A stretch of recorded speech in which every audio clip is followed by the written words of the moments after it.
अरे बच्चों, good morning. Class 8 Hindi में जयप्रकाश तिवारी।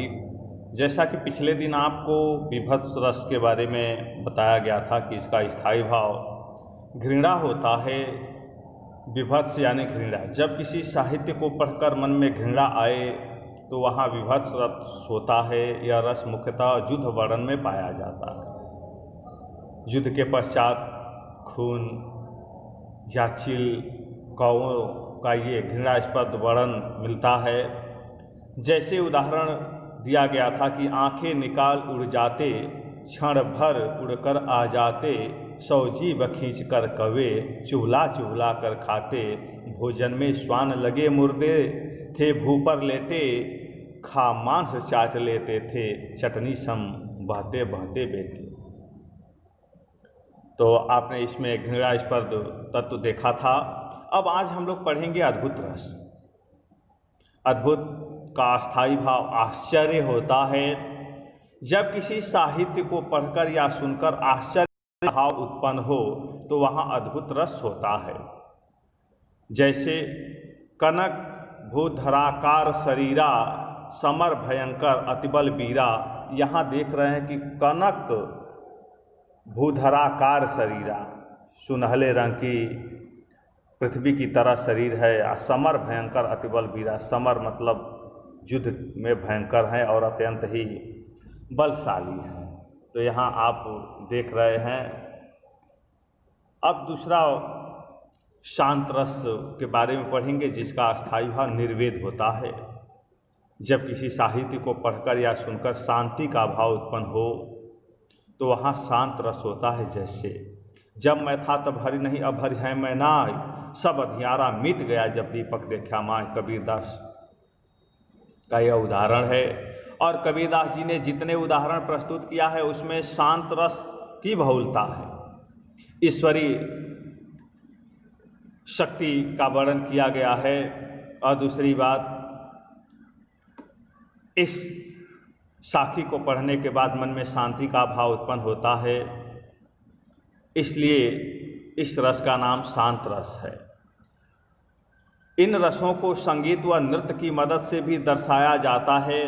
नीचे दिए गए ओडिसी नृत्य में आंखों व हाथों के हाव भाव की मदद से विभिन्न रसों को दर्शाया गया है। ये जितने आप फिगर देख रहे हैं इसमें रस को दर्शाया गया है। ये किसी न किसी रस को ये फिगर व्यक्त करते हैं। अब इसी के आधार पर हम लोग अगले पेज पर चलते हैं। आओ करें 4 कि रस किसे कहते हैं। तो साहित्य को पढ़ने से जो आनंद होता है उसे रस कहते हैं। ख है रस कितने प्रकार के होते हैं, तो मुख्यतः रस 9 प्रकार के होते हैं। ग है अस्थायी भाव किसे कहते हैं, तो संपूर्ण प्रसंग में व्याप्त स्थिर भाव अस्थायी भाव कहलाता है। घ है संचारी भाव किसे कहते हैं, अस्थायी भाव के साथ उत्पन्न होने वाले वे छोटे छोटे भाव जो बदलते रहते हैं उन्हें हम संचारी भाव के नाम से जानते हैं या हम उन्हें संचारी भाव कहते हैं। अब आओ करें 5। दिए गए रस व उनके अस्थायी भावों का मिलान करना है। तो दिए गए रस व उनके स्थायी भावों का मिलान करते हैं। जैसे दिया है श्रृंगार रस। श्रृंगार रस का अस्थायी भाव रति होता है। दूसरे नंबर पर दिया है हास्य रस। हास्य रस का अस्थायी भाव, हास्य रस का अस्थायी भाव हास होता है। उसके बाद तीसरे नंबर पर आ रहा है करुण रस। करुण रस का अस्थायी भाव निर्वेद या दया होता है, दया होगा। रौद्र रस का अस्थायी भाव क्रोध होता है। वीर रस का अस्थायी भाव उत्साह होता है। भयानक रस का अस्थायी भाव भय होता है। और विभत्स रस का अस्थायी भाव घृणा होता है। अद्भुत रस का अस्थायी भाव आश्चर्य होता है। शांत रस का अस्थायी भाव निर्वेद होता है।